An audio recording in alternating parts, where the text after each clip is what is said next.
Welcome to my channel Digital Challenge Academy with Reemanshu. नमस्कार।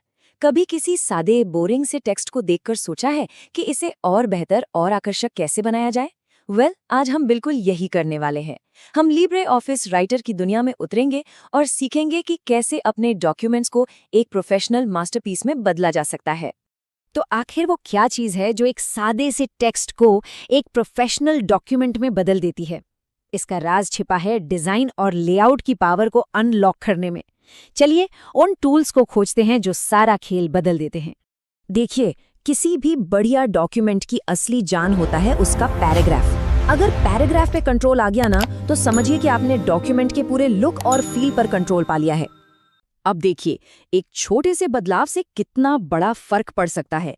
बाईं तरफ है हमारा स्टैंडर्ड लेफ्ट अलाइनमेंट, जो थोड़ा बिखरा बिखरा सा लगता है, लेकिन दाईं तरफ जस्टिफाइड टेक्स्ट, जिसका शॉर्टकट है Ctrl+J, उसके साथ सब कुछ एकदम शार्प और क्लीन है।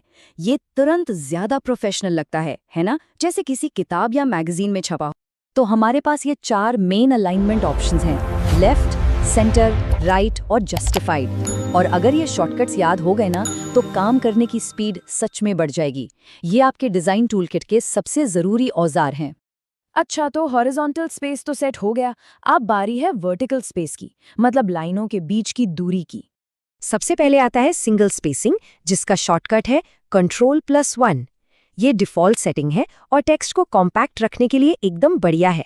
इसके बाद है 1.5 लाइन स्पेसिंग। हाँ, इसका शॉर्टकट थोड़ा हटके है, Ctrl+5। ये टेक्स्ट को थोड़ी और सांस लेने की जगह देता है, जिससे उसे पढ़ना और आसान हो जाता है। और आखिर में है डबल स्पेसिंग, जिसके लिए शॉर्टकट है Ctrl+2। ये एकेडमिक पेपर्स या ड्राफ्ट्स के लिए परफेक्ट है, जहां नोट्स लिखने के लिए जगह चाहिए होती है। इन आसान शॉर्टकट से आप फटाफट इन ऑप्शंस के बीच स्विच कर सकते हैं। तो पैराग्राफ तो हमने सेट कर लिए। अब अगला स्टेप क्या है? अपने आइडियाज को एकदम क्लियर तरीके से ऑर्गेनाइज करना।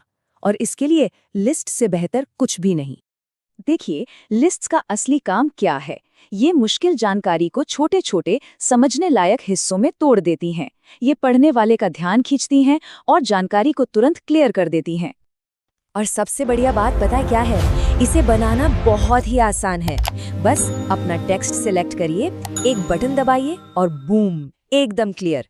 सच में ये इतना ही सिंपल है। तो ये है वो मास्टर कीज जिनकी हम बात कर रहे थे।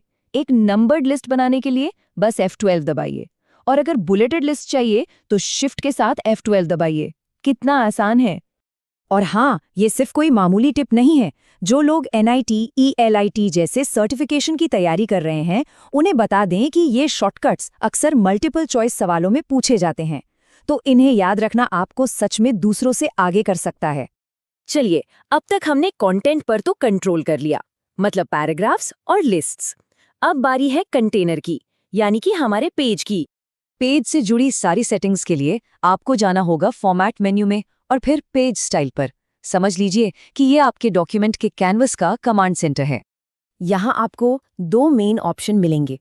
एक है पोर्ट्रेट, जो हमारा स्टैंडर्ड वर्टिकल लेआउट है, और दूसरा है लैंडस्केप, जो हॉरिजॉन्टल होता है। अगर कोई बड़ी टेबल या ग्राफिक्स है तो लैंडस्केप बेस्ट रहता है। एक प्रो टिप याद रखिएगा, राइटर में डिफ़ॉल्ट पेपर साइज आमतौर पर A4 या लेटर होता है। ये जानना जरूरी है ताकि आपका काम हमेशा सही कैनवस पर शुरू हो। तो हमने काफी कुछ सीख लिया है ना? चलिए जल्दी से एक रीकैप करते हैं कि हमारे डिजाइन टूलकिट में अब क्या क्या शामिल हो गया है। तो हमने 4 मेन चीजों पे महारत हासिल की है: paragraph alignment, line spacing, list बनाना और पेज ओरिएंटेशन। बस यही वो कंट्रोल्स हैं जो किसी भी सादे डॉक्यूमेंट को एक प्रोफेशनल लुक देते हैं। तो अब जब ये सारी पावरफुल टूल्स आपकी मुट्ठी में हैं, तो सवाल ये है कि आप क्या बनाएंगे? कोई जबरदस्त रिपोर्ट, एक शानदार रिज्यूमे या कोई बढ़िया सा न्यूज़लेटर? जाइए और अपने आइडियाज को एक नई पहचान दीजिए।